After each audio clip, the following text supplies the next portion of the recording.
Y bien, Pesoal, esta noche vamos al Monte Olimpo, pero no para una batalla épica o para presenciar el nacimiento de un héroe. No, vamos al evento más temido por dioses y mortales, una reunión convocada por Zeus. Una de esas reuniones que comienza con un orden del día vago y termina horas después con la única decisión de fijar la próxima reunión. Es el tipo de tortura burocrática a la que probablemente no sobrevivirías. Tu alma mortal se desharía de puro aburrimiento. Así que, antes de acomodarte, dale a me gusta y suscríbete, pero solo si realmente te gusta lo que hago aquí. Es ese apoyo lo que me permite seguir creando estos somnolientos viajes para ustedes. Y comenta abajo tu ciudad y qué hora es ahora. Me gusta saber desde dónde me están escuchando. Ahora apaga las luces. Tal vez enciende un ventilador para ese suave sonido de fondo. Y comencemos nuestro viaje de hoy. Pisas el mármol pulido del gran salón de reuniones del Olimpo y el sonido de tus pasos resuena suavemente, una nota solitaria en una sinfonía de murmullos divinos. El aire aquí arriba es diferente. No es solo enrarecido. Vibra con una energía antigua, un zumbido casi imperceptible que te eriza el vello de la nuca, como la electricidad estática antes de una tormenta. La luz que entra por las columnatas abiertas no es el dorado cálido del sol mortal, es una luz plateada, etérea, que parece emanar de la propia piedra y de las nubes que sirven de alfombra para este palacio celestial. Te sientes un poco fuera de lugar, como si hubieras entrado por error en la sala de juntas de una empresa cósmica, lo que, en esencia, no está lejos de la verdad. Los tronos, dispuestos en un gran semicírculo, son enormes, cada uno tallado con los símbolos de su ocupante. Encontrar un lugar para sentarse aquí es tan políticamente cargado como organizar las mesas en una boda real. Un movimiento en falso y ofendes a alguien con el poder de convertir tu futuro en una anécdota trágica. Zeus está en su asiento central, el más grande de todos, por supuesto. No está vociferando ni lanzando rayos. Al contrario, está practicando una forma mucho más aterradora de poder, la paciencia ostentosa. Sus dedos tamborilean rítmicamente en el brazo de su trono de marfil, un sonido constante e irritante, como una gotera en una cueva silenciosa. El sonido dice, estoy esperando, todos estamos esperando. Y la culpa no es mía. A su lado, Hera, la reina de los dioses, tiene la postura de quien ya ha previsto que la reunión sería un desastre. Sus labios están apretados en una línea fina y su mirada recorre a los presentes con una evaluación silenciosa que parece encontrar defectos en todo, desde la postura de Ares hasta la forma en que Apolo afina su lira distraídamente. Al otro lado, Atenea, la diosa de la sabiduría, parece ser la única preparada. Tiene un pequeño rollo de papiro frente a ella y una pluma, lista para tomar notas que, probablemente, serán las únicas coherentes de toda la sesión. Su rostro es una máscara de neutralidad estudiada, pero puedes ver en sus ojos grises el engranaje del pensamiento, ya calculando las falacias lógicas que se dirán en los próximos minutos. Cerca de ella, su medio hermano Apolo ha dejado de afinar la lira y ahora la está puliendo con un trozo de tela, el dios de la música y la profecía más preocupado por el brillo de su instrumento que por la agenda divina. A su lado, su hermana gemela, Artemisa, parece incómoda por estar en un ambiente cerrado. Sus ojos están fijos en las columnatas abiertas, siguiendo el vuelo de un águila lejana, claramente deseando estar en un bosque cazando, y no atrapada en un debate sobre la logística del sufrimiento humano. Ares, el dios de la guerra, está desparramado en su trono de bronce, la personificación del aburrimiento muscular. Se está afilando la uña del pulgar en la punta de su lanza, un hábito nervioso que hace que Hera arrugue la nariz. Para Ares, Una reunión donde nada es apuñalado en los primeros 10 minutos ya es un fracaso completo. Y luego está Hermes, el mensajero. No está quieto, nunca está quieto. Sus pies, con las famosas sandalias aladas, se balancean incesantemente y sus ojos se disparan por todo el salón, captando cada detalle. De vez en cuando, mira sus propias sandalias como un adolescente revisando un celular, quizás recibiendo y enviando mensajes que solo él puede oír. El ambiente es pesado, una quietud cargada. Es una escena que recuerda a la gran procesión panatenaica en Mintosetos, Atenas, donde los mortales suben a la Acrópolis para honrar a Atenea. Allá abajo hay música, celebración, un sentido de propósito. Aquí arriba, en la fuente de todo el poder, solo hay la incomodidad de esperar a un colega de trabajo retrasado. La atención se dirige toda hacia un único punto de ausencia, el trono de ébano y plata, vacío y frío, perteneciente a Hades, el señor del inframundo. Él siempre es el último en llegar. Es una demostración de poder, claro, una forma de recordar a todos que él opera en un uso horario diferente, un calendario diferente, gobernado por almas y no por soles.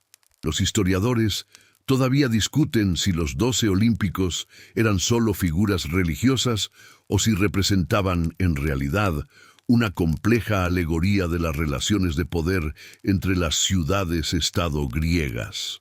Zeus, como el poder central, pero siempre necesitando negociar con los gerentes regionales como Poseidón, que controlaba los mares vitales para el comercio de ciudades como Corinto o Atenea, la personificación de Atenas. Viendo esta escena, la teoría política parece mucho más plausible. Zeus no es un tirano absoluto. Es el CEO de una junta directiva disfuncional y uno de sus ejecutivos más importantes está retrasado, deteniendo todo el proceso.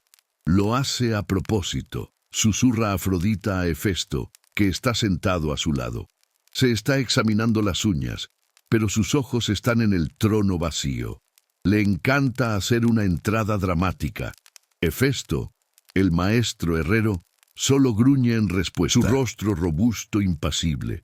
Ya ha visto esta obra antes y sabe que no sirve de nada quejarse. En otro rincón, oyes a 2 dioses menores, cuyos nombres ni siquiera recuerdas, chismorreando sobre el linaje de los titanes para pasar el tiempo. Uno de ellos menciona a Jápeto, el padre de Atlas y Prometeo, y cómo esa rama de la familia siempre fue problemática para Zeus. Es una curiosidad poco conocida para los mortales, que tienden a centrarse solo en Cronos, pero para los dioses, la genealogía y las antiguas alianzas de los titanes todavía son materia para chismes e intrigas políticas. Es como discutir sobre primos lejanos que podrían tener derecho a una parte de la herencia de la empresa. El tamborileo de los dedos de Zeus se detiene. El silencio que sigue es aún más pesado. Inspira lentamente, el pecho hinchándose de una forma que sugiere que un trueno podría estar en camino. Bueno, dice, su voz un barítono tranquilo que no logra ocultar completamente la irritación. Parece que estamos esperando al señor de la puntualidad. La ironía es tan densa que podrías usarla para construir una nueva columna para el salón. Nadie se ríe. La mirada de Zeus recorre la sala, y por un momento sientes que podría simplemente empezar sin Hades. Pero no puede. Ciertos asuntos, especialmente los que involucran el ciclo de la vida y la muerte o las almas de los héroes que mueren en batallas, exigen el quórum completo.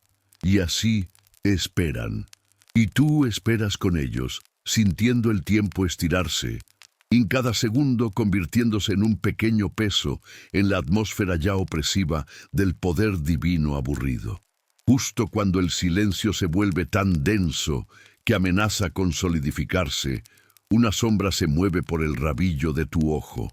No hay sonido, ni una brisa, ni siquiera el olor a azufre o tierra húmeda. El trono de ébano simplemente ya no está vacío. Hades está sentado en él, tan quieto e inmóvil como la piedra de la que está hecho su asiento. Está envuelto en vestiduras oscuras que parecen absorber la luz plateada a su alrededor, y su rostro pálido y severo ostenta una barba negra y bien cuidada. Inclina la cabeza ligeramente en dirección a Zeus, un gesto mínimo que puede ser tanto una disculpa como un desafío. Nadie comenta su llegada. Reconocerla sería darle la victoria en la pequeña guerra de nervios. En cambio, Zeus solo asiente, un único y brusco movimiento de cabeza, y se vuelve a la tarea en cuestión, fingiendo que ese era su plan todo el tiempo. Con un floreo que roza lo teatral, Zeus extiende la mano y uno de sus asistentes menores, una ninfa del aire con ojos asustados, flota hacia adelante, cargando un pergamino. ¿Y qué pergamino? Es un rollo de papiro tan largo y pesado que la ninfa se esfuerza por mantenerlo nivelado. Si lo desenrollaran por completo, probablemente serviría de alfombra roja desde el Olimpo hasta la ciudad de Tebas. Zeus lo toma y lo coloca sobre una pequeña mesa de piedra frente a él. El sonido del papiro al desenrollarse es seco y crujiente. El único sonido en el salón por un largo momento. Lo alisa con ambas manos, un gesto de inmensa autoimportancia. Su postura dice, es la agenda, el guión para el futuro del cosmos, el documento que dará forma al destino. Te inclinas un poco hacia adelante, tratando de vislumbrar lo que está escrito. Desde tu distancia, solo ves una caligrafía apretada y formal, dividida en secciones numeradas, con títulos como Punto 1, Análisis trimestral de los gastos en néctar y ambrosía. Punto Revisión 2. De los protocolos de gestión de laberintos y contención de híbridos. Y punto 3. Sinergia proactiva entre los departamentos de profecías y calamidades. Es el lenguaje de la burocracia, traducido a lo divino. Es tan inspirador como leer el manual de instrucciones de una viga. Un bostezo colectivo y silencioso parece recorrer la sala. Ves los hombros de Ares caer 1 centímetro. Deméter, la diosa de la cosecha, ya parece estar calculando mentalmente los rendimientos de las cosechas en Mindracia, su mente a millas de distancia de este salón. El tiempo de atención de Hermes, sospechas, es más corto que la vida de una efímera. Ya está discretamente haciendo una pompa con un trozo de ambrosía que guardó en la mejilla. Como todos pueden ver, comienza Zeus, con la voz resonando con una gravedad forzada. Tenemos varios asuntos cruciales que discutir. El orden ha sido cuidadosamente pensado para garantizar la máxima eficiencia. Señala el primer punto. Comenzaremos con nuestra revisión presupuestaria. Es interrumpido, no por una objeción ruidosa, sino por un sonido delicado, casi musical. Con todo el respeto, mi señor y esposo, dice Hera, su voz suave como la seda, pero con un hilo de acero por debajo. Comenzar con las finanzas es terriblemente común. Ciertamente, las cuestiones de decoro y la conducta de los dioses deberían tener precedencia sobre la contabilidad. Su mirada se lanza hacia Afrodita por una fracción de segundo, tiempo suficiente para que todos entiendan la indirecta. La observación de Hera abre las compuertas. «Mi reina tiene razón», brama Poseidón, golpeando la base de su tridente en el suelo, lo que produce un sonido húmedo, como una ola rompiendo. Pero más importante que el decoro son los dominios. Asuntos marítimos, que afectan al 90% de este mundo, están relegados al punto 7. Es un ultraje. Quizás si tus asuntos fueran más interesantes, estarían más arriba en la lista, murmura Apolo a Artemisa, quien reprime una sonrisa. Zeus frunce el ceño. El orden está establecido. Este documento es tan crucial como los libros sibilinos para los romanos. Guiará nuestras acciones. La mención a los libros proféticos de Roma, una cultura que los griegos veían como una imitación esforzada de la suya, hace que Apolo ponga los ojos en blanco con un desprecio casi cómico. Él, el dios de la profecía griega, siendo comparado con un conjunto de libros consultados por mortales que apenas sabían diferenciar un hexámetro de un presagio. Es fascinante observar cómo este lugar, que debería ser el centro del poder, se asemeja a una versión celestial del ágora ateniense, pero con todo el debate y ninguna de la productividad. En el ágora, los mortales discutían filosofía, comercio y leyes que moldeaban su ciudad. Aquí, los dioses discuten el orden de su propia agenda. Los historiadores todavía debaten los orígenes exactos del panteón griego. Si los dioses como Zeus fueron importados por invasores indoeuropeos o si evolucionaron de divinidades locales más antiguas de la tierra. Hera, con su constante defensa del decoro y la tradición, a menudo parece representar ese linaje más antiguo, prehelénico, resintiéndose de las nuevas ideas y del enfoque administrativo de su marido, el dios del cielo cuyo poder vino de las nubes, no del suelo. Su comentario sobre empezar con finanzas, siendo común, es un golpe sutil a su mentalidad de gestor. La cuestión no es el interés, Apolo, replica Poseidón, que oyó el murmullo. Es la importancia estratégica, la estrategia más importante, interviene Atenea, su voz clara y tranquila cortando la discusión. Es seguir un plan. El orden propuesto por nuestro padre es lógico. Comienza con los recursos internos, pasa a los problemas externos y termina con la planificación futura. Discutir el orden de la agenda es la forma más segura de garantizar que nada en la agenda sea discutido. Por un momento, la lógica de Atenea parece que va a prevalecer. Hay un asentimiento renuente de algunos de los dioses menores. Pero la lógica tiene poco poder en una sala llena de egos divinos. Hades, que ha estado en silencio hasta ahora, habla. Su voz no es alta, pero tiene una resonancia profunda que parece venir del propio suelo. El punto 9 se refiere a la capacidad del inframundo. Si vamos a discutir calamidades y guerras, quizás sería prudente saber si tenemos espacio para el influjo resultante. Lo dice con la tranquilidad administrador de logística discutiendo espacio en el almacén. El efecto es inmediato y escalofriante. El argumento se detiene de repente. Nadie quiere realmente discutir las implicaciones del trabajo de Hades. Zeus aprovecha la pausa. Un punto excelente, hermano mío, y llegaremos a él en el punto 9, dice con un aire de finalidad.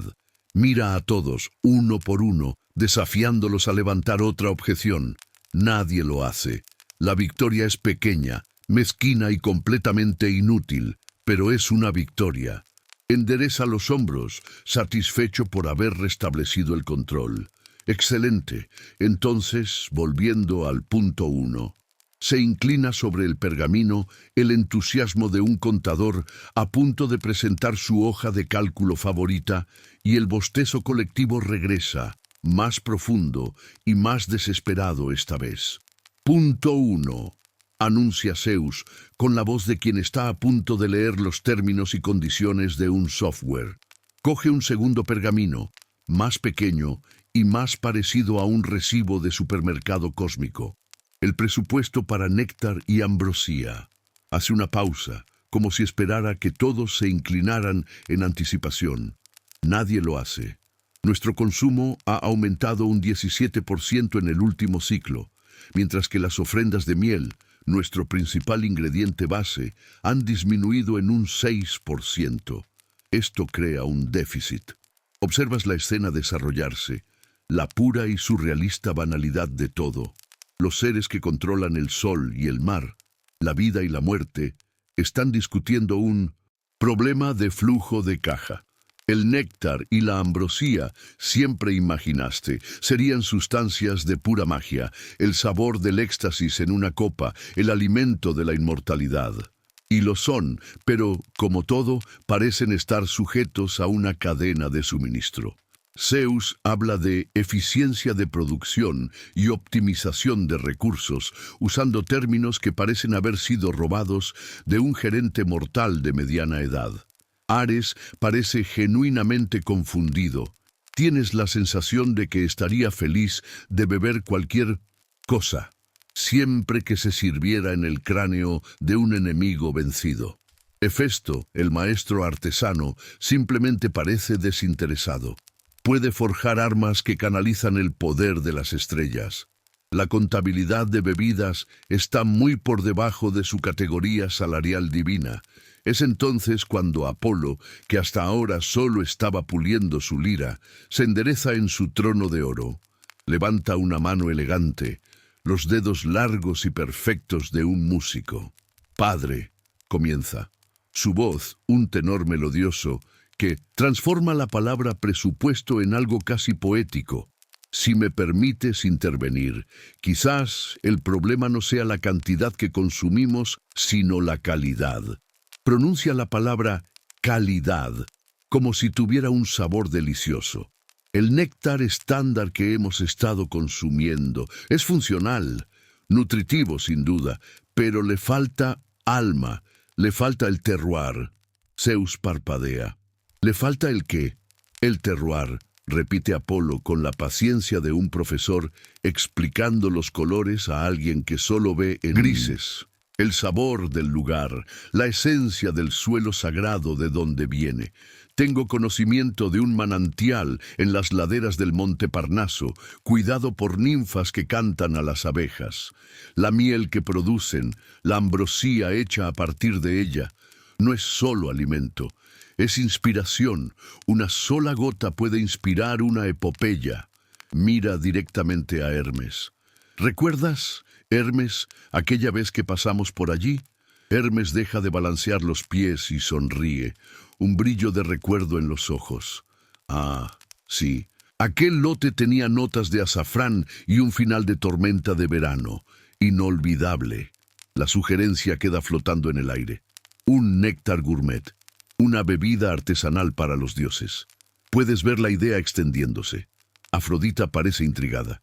La idea de algo más exclusivo y lujoso agrada a su sentido estético. Dioniso, el dios del vino, que estaba medio dormido, de repente parece muy alerta e interesado. Se inclina hacia adelante, sus ojos fijos en Apolo. Tiene razón, dice Dioniso. El poco su voz, lo que bebemos aquí es para el sustento, no es para la celebración. La ninfa Mete, la personificación misma de la bebida, estaría horrorizada con esta producción en masa. La menciona esta diosa menor de la intoxicación, una figura oscura del séquito de Dioniso. Es un corte profundo para los entendidos. Es el equivalente divino de un enólogo citando a un oscuro productor de Borgoña. Zeus se frota el puente de la nariz, un dolor de cabeza celestial formándose. Un néctar artesanal. Apolo, ¿tienes idea del costo logístico de eso? ¿Transportar todo desde el Parnaso? Las ninfas exigirán un pago sin duda. Trabajan por poesía, responde Apolo, como si eso fuera una moneda corriente. Esta discusión, ¿te das cuenta?, es una versión divinamente inflada del simposio griego. Para los mortales, el simposio era una institución social vital, un lugar para beber vino, discutir ideas y fortalecer lazos. Rebajar la calidad de la bebida era arruinar el evento. Aquí, Olimpo, se aplica la misma lógica.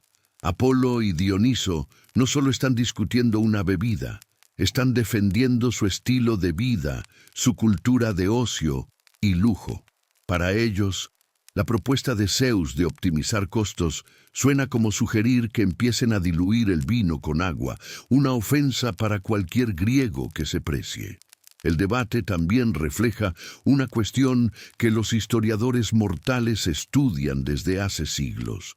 Todavía discuten hasta qué punto la mitología griega es un reflejo de las realidades económicas de la Edad del Bronce.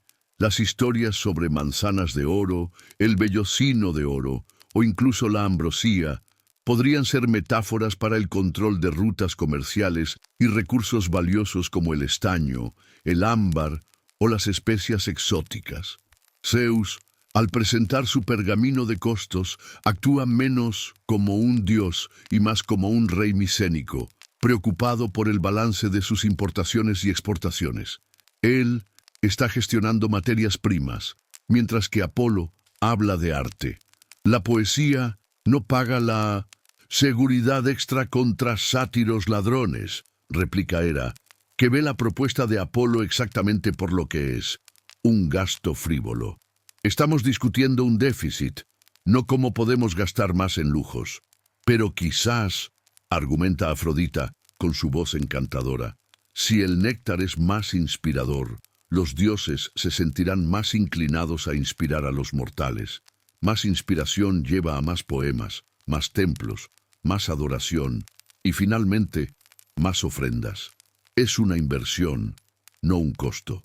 Su lógica es tan circular y encantadora como la propia diosa, y por un momento parece tener sentido. Zeus mira de uno a otro. Comenzó con lo que pensaba que era el punto más simple de la agenda, contabilidad básica, y ahora está en medio de un debate sobre el terroir, la poesía como pago y la economía a largo plazo de la inspiración divina. La expresión en su rostro es de puro agotamiento. Abrió la boca para argumentar, pero luego la cierra. La primera discordia real de la reunión no fue sobre poder o territorio. Fue sobre cuán elegante debería ser su bebida. La cuestión queda en el aire sin solución, un sabor amargo en la boca de todos, independientemente de la calidad del néctar, dejando el debate del néctar suspendido en el aire como un olor caro y no resuelto. Zeus golpea la palma de su mano sobre la mesa, un sonido seco y definitivo. Punto 2, declara, con la voz de alguien decidido a seguir adelante, aunque el camino esté sembrado de apatía. Protocolos de gestión de laberintos y contención de híbridos. Mira al grupo, desafiando a cualquiera a hacer una broma. Nadie lo hace. El título es tan corporativo y estéril que succiona las ganas de vivir, qué decir de bromear. Hemos recibido otra misiva del rey Minos de Creta. Gesticula, y Hermes, con un suspiro, materializa un rollo de papiro con un sello cretense. Casi puedes imaginar al pobre mensajero mortal que tuvo que entregarlo, probablemente por triplicado. En resumen, continúa Zeus, ahorrándole a todos la prosa florida de Minos, el activo está inquieto. Ha habido daños estructurales en las paredes internas del sector noreste del complejo de contención. Además, las exigencias logísticas del programa de alimentación se están convirtiendo en una carga política con Atenas. Escuchas la forma en que baila alrededor de las palabras. No dice Minotauro, dice el activo. No dice sacrificio humano, dice programa de alimentación. Es el lenguaje de la negación plausible, perfeccionado no por abogados mortales, sino por dioses que han tenido milenios para practicar. Un silencio incómodo desciende sobre la sala.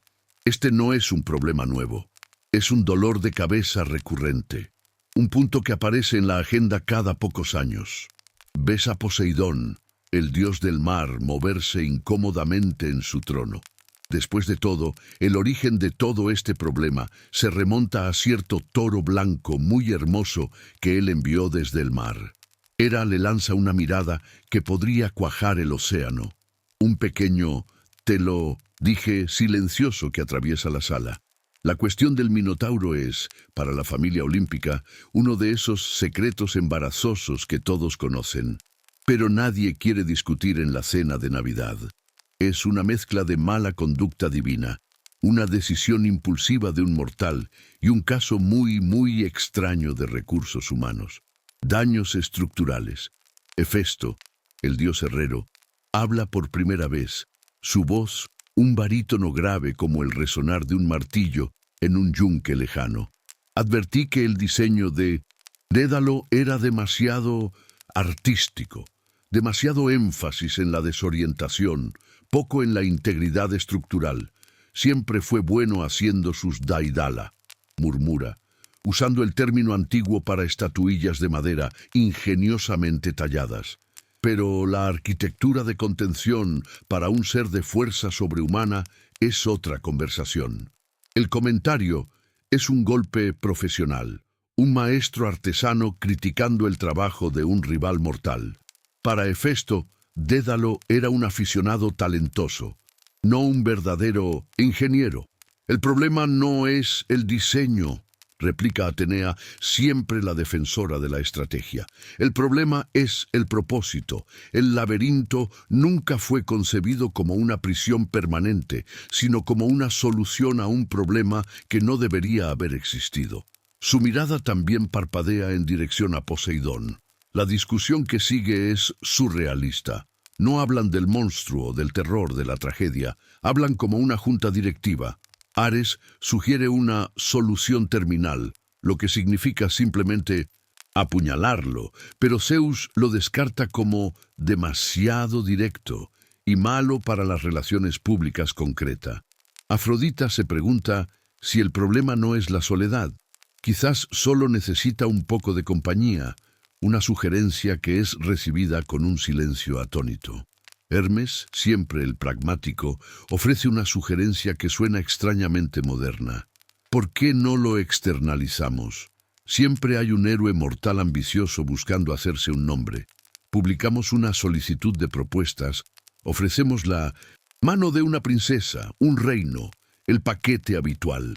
Dejemos que ellos se encarguen de la logística y los riesgos. La idea de tratar la matanza de monstruos como un trabajo freelance es tan absurda que casi tiene sentido. ¿Recuerdas las imágenes que has visto de las ruinas del palacio de Knossos, el vasto y complejo conjunto que el arqueólogo Arthur Evans asoció con la leyenda del laberinto? Con sus innumerables habitaciones, pasillos sinuosos y patios, es fácil ver cómo nació la leyenda.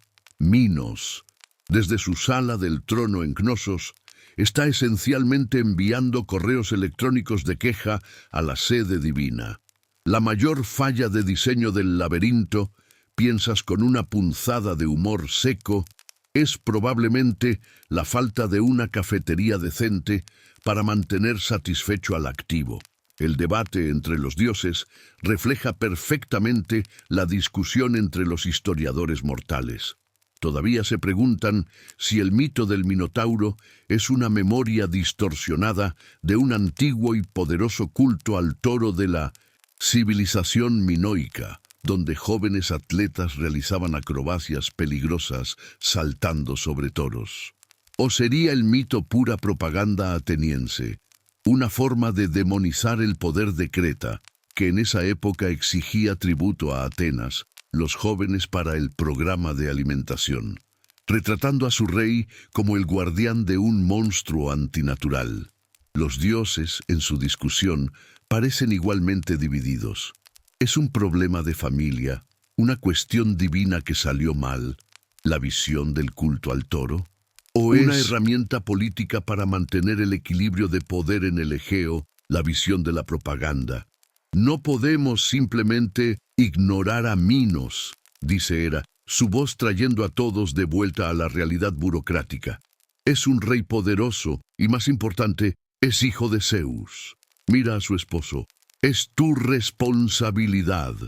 Zeus suspira, un sonido como el viento escapando de una gran cueva. Quería una solución, una moción, una decisión.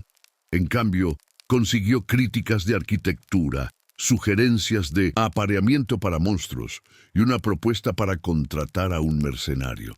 Mira el pergamino. El problema del laberinto, al igual que el presupuesto del néctar, permanece sin solución. Necesitaremos más información, declara finalmente la frase clásica de quien está posponiendo lo inevitable. Atenea, Hefesto, formen un subcomité. Preparen un informe sobre la viabilidad de las opciones de contención. Preséntenlo en la próxima reunión. Un subcomité. La solución para todos los problemas que no quieres resolver. Hefesto gruñe, y Atenea simplemente anota en su papiro. Su expresión no revela si considera esto una tarea sabia o la mayor pérdida de tiempo desde la invención de la tragedia. En el momento en que se pronuncia la palabra subcomité, sientes un cambio en la sala. Es el sonido de la responsabilidad siendo pospuesta, una invitación abierta a la divagación. Zeus, ingenuamente, cree haber resuelto el punto 2 y está a punto de pasar al punto 3. Abre la boca, pero no sale ningún sonido, pues Afrodita, la diosa del amor y la belleza, elige este exacto instante para intervenir. No se dirige a Zeus, sino a Hefesto, su esposo, con un tono de leve reprimenda. «Querido, eres muy duro con Dédalo», dice, su voz sonando como el tintineo de campanas de viento. No todo es sobre integridad estructural. ¿Dónde está el alma? ¿Dónde está la pasión?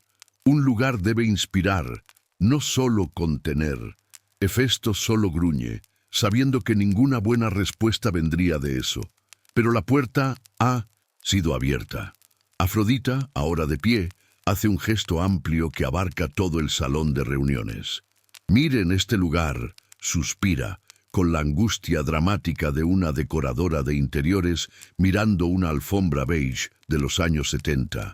«Nosotros, los seres más poderosos del universo, y nos reunimos en un espacio tan austero». Zeus frunce el ceño. ¿Austero? Es la cúspide de la arquitectura divina. Es la cúspide de la arquitectura dórica, mi querido. Corrige gentilmente, nombrando el más antiguo y simple de los órdenes arquitectónicos griegos. Es fuerte, sí, masculino, pero es tan serio. Las columnas son gruesas, no hay elegancia. Podríamos suavizar las cosas. Quizás unas volutas jónicas, o, si queremos ser realmente audaces, un capitel corintio con hojas de acanto talladas. Sería mucho más acogedor. Su sugerencia flota en el aire. Un rediseño del Olimpo. La agenda de Zeus, ya en estado crítico, ahora está completamente olvidada. La paciencia de Hera, que ya era fina como comienza una hoja, a volverse translúcida. No dice nada, pero la manera en que sus dedos se aprietan en el brazo de su trono de marfil es más elocuente que cualquier grito. Apolo, que hasta entonces estaba aburrido, de repente se interesa. «Si vamos a rediseñar», interviene, «necesitamos considerar la acústica. El sonido en este salón es pésimo. Mis baladas pierden toda la reverberación». «¿Y qué tal una fuente?», brama Poseidón, sus ojos brillando de entusiasmo. «Una hermosa pieza central. Puedo desviar un pequeño afluente del río Estigia para crear una cascada. O quizás una fuente que simule un maremoto cada hora en punto. La idea de una ola de agua del río de los muertos inundando el salón principal cada 60 minutos es recibida con un silencio sepulcral. Afrodita, sin embargo, está en su elemento. «¡Colores! Eso es lo que necesitamos», exclama, aplaudiendo delicadamente. «Estoy tan cansada de la monotonía del mármol blanco. ¿Por qué no pintamos las columnas? Un azul egipcio, profundo para los detalles, quizás un ocre rico en las paredes. Los mortales pintan sus templos y estatuas. Su Partenón allá abajo es una explosión de colores. ¿Por qué nuestro hogar tiene que parecer una cantera inacabada?» Tiene razón, por supuesto. Es una curiosidad histórica poco conocida que el mundo antiguo no era el blanco inmaculado que imaginamos. Las estatuas y templos griegos eran increíblemente coloridos, casi chillones para los estándares modernos. Pero para los dioses más conservadores, la idea suena a vandalismo. Ares, que intentaba seguir el hilo, parece genuinamente perdido. Lo oye susurrar a Hermes. Siguen hablando de la ejecución del diseño. ¿La ejecución de quién? Hermes solo niega con la cabeza, sonriendo para sí mismo.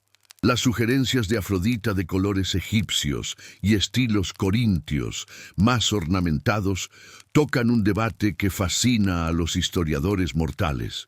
Todavía discuten la extensión de la influencia del arte oriental, de Persia y Egipto, sobre el desarrollo de la estética griega. ¿Fue el arte griego una creación pura y aislada o una fusión sincrética, un crisol de estilos del Mediterráneo?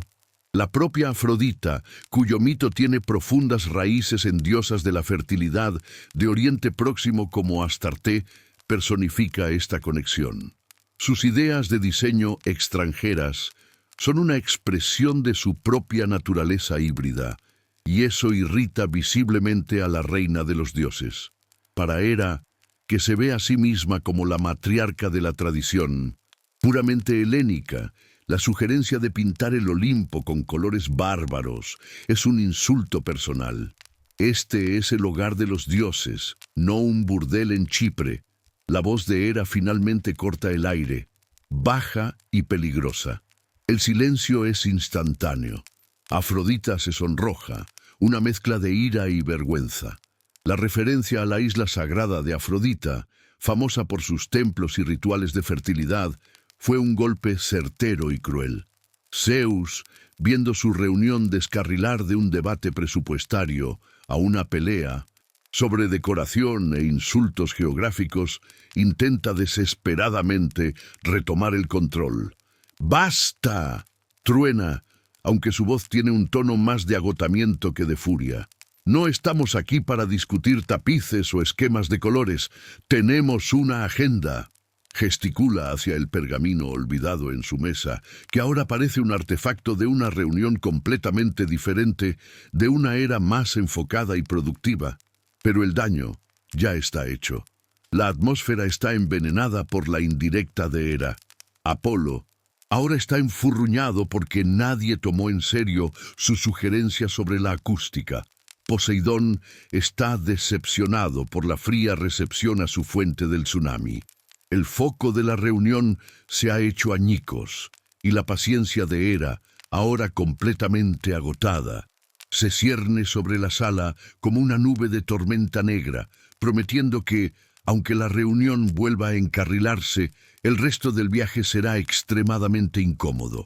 El punto 3 de la agenda parece, en este momento, tan distante e inalcanzable como las estrellas allá afuera. Con la fuerza de voluntad de un río que sortea una roca, Zeus ignora la atmósfera agria y se vuelve de nuevo hacia su preciado pergamino. Punto 3, anuncia, y su voz adopta un tono de entusiasmo que sospechas que estaba guardando para este tema. Sinergia proactiva entre los departamentos de profecías y calamidades. Se gira y hace una señal. Otra ninfa, pareciendo aún más nerviosa que la primera, se acerca cargando 2 grandes tablas de piedra pulida, tan pesadas que sus brazos tiemblan. En ellas están grabados lo que parecen ser los primeros gráficos circulares del mundo. Es una presentación de diapositivas de la Edad del Bronce. Tuve una visión, dice Zeus, y está seguro de que Apolo, al otro lado de la sala, se encoge al oír a su padre usar esa palabra tan a la ligera. Durante mucho tiempo hemos operado de forma reactiva. Surge una profecía, ocurre una calamidad, y nosotros administramos las consecuencias. Propongo un nuevo enfoque. Planificación. Estratégica. Señala el primer gráfico en la tabla de piedra. Esto, dice con orgullo, es un análisis de las causas de fin de reinado en los últimos 500 años. 30%, muerto por un pariente al que se le advirtió no encontrar. 20%, arrogancia excesiva que lleva a un error fatal. El resto se divide entre casarse con la persona equivocada y miscelánea. Es la cosa más extraña que has visto nunca. Zeus está intentando convertir la tragedia griega en estadística. Está intentando poner el destino en una hoja de cálculo. Continúa hablando de indicadores clave de rendimiento para las maldiciones y predicciones trimestrales para las plagas. Sugiere la creación de un nuevo panel de control, quizás instalado junto a la piedra del ómfalos en Delfos, el artefacto sagrado que marca el centro del mundo, para mostrar las métricas proféticas en tiempo real.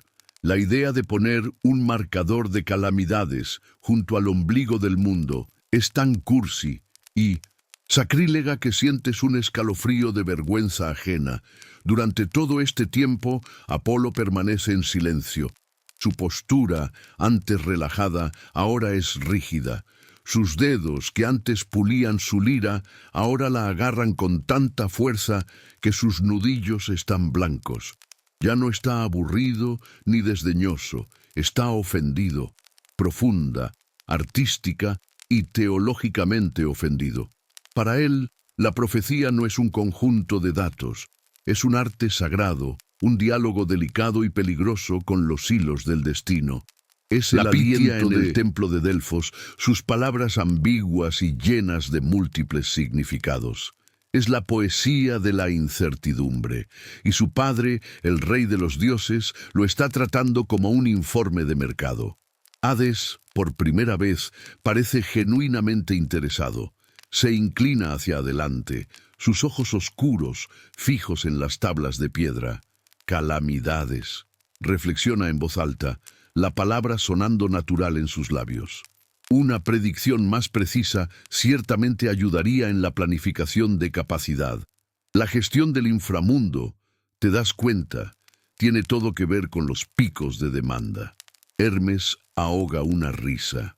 Si quieres predecir el futuro de los mortales, le susurra a Ares, olvida las profecías. Solo revisa las probabilidades de apuestas que estoy organizando sobre la próxima guerra. Es mucho más preciso. Finalmente, Apolo habla. Su voz, normalmente melodiosa, está fría como el mármol. Padre, no lo entiendes. No lo dice como una explosión, sino como una declaración de hecho más cortante. Lo que Zeus parece genuinamente sorprendido. No lo entiendo. Apolo, estoy tratando de traer orden al caos. Estoy tratando de hacernos más eficientes. No puedes poner el destino en un gráfico, dice Apolo levantándose lentamente. Hablas del oráculo en Delfos como si fuera un puesto de recolección de información. ¿No ves a la mujer, la Pitia, respirando los vapores sagrados? ¿No oyes la música, la poesía, la ambigüedad deliberada? Una profecía no es una declaración, es una pregunta hecha al alma de quien la escucha. Comienza a caminar por la sala, su carisma natural transformando su intervención en una actuación. El poder de Delfos no reside en predecir el futuro, reside en forzar a los reyes y héroes a confrontarse a sí mismos. La ambigüedad es la característica principal, no un defecto en el sistema. El discurso de Apolo toca el núcleo de un debate académico mortal. Los historiadores todavía discuten sobre la verdadera naturaleza del oráculo de Delfos. Algunas teorías más antiguas sugerían que la Pitia estaba en un trance inducido por gases alucinógenos que emanaban de una fisura en la tierra.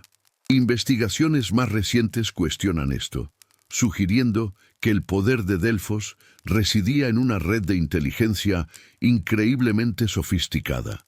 Las sacerdotisas y sacerdotes recopilaban información de todo el mundo griego, y la Pitia, probablemente una mujer muy inteligente y bien informada, dispensaba consejos que eran deliberadamente vagos, forzando al consultante a interpretar y asumir la responsabilidad de sus propias acciones. Apolo está defendiendo esta última visión, la profecía como un acto de inteligencia psicológica y política, no una simple descarga del futuro. Zeus mira a su hijo, perplejo. Pero si es ambiguo, ¿cómo podemos planificar? Exactamente, exclama Apolo. Nosotros no planificamos, inspiramos, advertimos, observamos, tratamos de guiar. En el momento en que transformamos el misterio en un informe, deja de ser divino. Se convierte simplemente en gestión. Y no hay nada de divino en la gestión. Lanza una mirada de desdén a las tablas de piedra. El enfrentamiento queda en el aire. No es una lucha por el poder, sino un choque de visiones del mundo. La mentalidad corporativa y ordenada de Zeus contra la visión artística, mística y caótica de Apolo. Es la lógica contra la intuición, la prosa contra la poesía. Zeus está genuinamente confundido por la resistencia. En su mente, su plan era perfectamente sensato, una mejora obvia. No puede entender por qué alguien preferiría la incertidumbre a la predicción. La reunión, una vez más, llega a un punto muerto filosófico, y la agenda de Zeus parece cada vez más una obra de ficción optimista. El silencio que sigue al discurso de Apolo es denso e incómodo. Es un punto muerto ideológico, y todos en la sala lo sienten. Zeus mira sus tablas de piedra con los gráficos, que de repente parecen tontas e infantiles. Apolo mira al techo, como si buscara inspiración, para no decir algo de lo que se arrepentiría. Dándose cuenta de que el ímpetu de la reunión se ha perdido por completo, Zeus hace algo sorprendentemente astuto. Baja las manos, relaja los hombros y declara un descanso, 15 minutos, para refrescar la mente. Es una jugada estratégica, una invocación del espíritu de Xenia, la sagrada tradición mortal de la hospitalidad. Al ofrecer comida y bebida, incluso en medio de un conflicto, un anfitrión reafirma los lazos e intenta calmar los ánimos. Es un intento de recordar a todos que a pesar de sus diferencias son una familia extremadamente disfuncional, pero una familia al fin y al cabo. En el momento en que se pronuncia la palabra descanso, la tensión se disipa, reemplazada por un zumbido de actividad social. Sirvientes fantasmales, casi invisibles, surgen con bandejas de plata. En ellas hay cubos de ambrosía que brillan con una luz interior suave y copas de néctar. Notas con una pizca de ironía, que es el néctar estándar, el del punto 1 de la agenda. Apolo, en un gesto de protesta silenciosa, acepta una copa, pero lo ves discretamente cambiarla por agua pura de una pequeña fuente cercana cuando cree que nadie lo está mirando. La bebida es servida por un joven de belleza deslumbrante, cuyos ojos aún guardan la sorpresa de un mortal en medio de lo divino. Es Ganimedes, el príncipe troyano que Zeus, en forma de águila, secuestró para ser el copero de los dioses. Mientras sirve a Hera, la oye susurrar a Deméter. Mira eso. La prueba de que las decisiones de personal de mi marido siempre han sido cuestionables. La sala, antes un foro unificado, ahora se fragmenta en pequeñas islas de conversación, camarillas divinas formándose en los rincones. Te permites vagar, un observador invisible en el cóctel más poderoso y pasivo-agresivo del universo. En el primer grupo, cerca de las columnatas, están Hera, Deméter y la tranquila Hestia, la diosa del hogar, que rara vez habla, pero cuya presencia es un ancla de tradición. No hablan alto, pero sus palabras son afiladas. Ningún respeto por el orden, dice Hera. Uno habla de decoración como si estuviéramos en un mercado. El otro cree que la profecía es un poema lírico.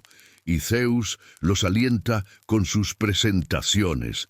Deméter solo asiente con la cabeza mordisqueando un cubo de ambrosía. Todo lo que pido es previsibilidad solar para mis cosechas, suspira. ¿Es mucho pedir? Al otro lado del salón se ha formado una alianza improbable. Apolo y Afrodita, que antes estaban en lados opuestos del espectro de la seriedad, ahora conversan animadamente. Ya no discuten los costos del néctar o la naturaleza del destino. Están unidos por una causa común, el mal gusto percibido de los demás.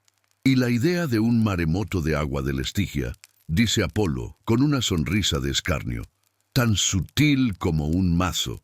Afrodita se ríe. Al menos tuvo una idea. La mayoría de ellos parece pensar que la belleza es una frivolidad. En un rincón más oscuro, ves una escena casi cómica. Ares y Hefesto están de pie juntos. No hablan mucho. Ares está examinando el filo de su espada y Hefesto se está limpiando el hollín de debajo de las uñas. Pero hay un entendimiento entre ellos, una camaradería de maridos que comparten la misma esposa complicada. No se quejan de Afrodita, pero hay un suspiro colectivo de resignación que une al dios de la guerra y al dios de la forja de una manera que ninguna alianza militar podría jamás. Observando estas interacciones, ¿recuerdas la teoría del antiguo mitógrafo Evémero? Él propuso que los dioses no eran seres eternos y primordiales, sino grandes reyes, reinas y héroes mortales del pasado, cuyas historias fueron tan exageradas con el tiempo que terminaron siendo adorados como deidades. Los historiadores todavía debaten el evemerismo, pero al escuchar estos chismes es difícil no ver el mérito de la idea. La vanidad de Apolo, la mezquindad de Hera, la practicidad brutal de Ares, son rasgos tan intensamente humanos. Quizás solo estás presenciando una reunión de una familia muy antigua y poderosa, con un excelente departamento de relaciones públicas. Hermes no pertenece a ningún grupo. Es el mercader de información, zigzagueando por la sala con una velocidad graciosa. Se detiene para escuchar una queja de Poseidón. Asiente con la cabeza en solidaridad, y luego se desliza al lado de Zeus, que está solo cerca de su trono, pareciendo un poco perdido. Los ves intercambiar algunas palabras, y Hermes le guiña un ojo.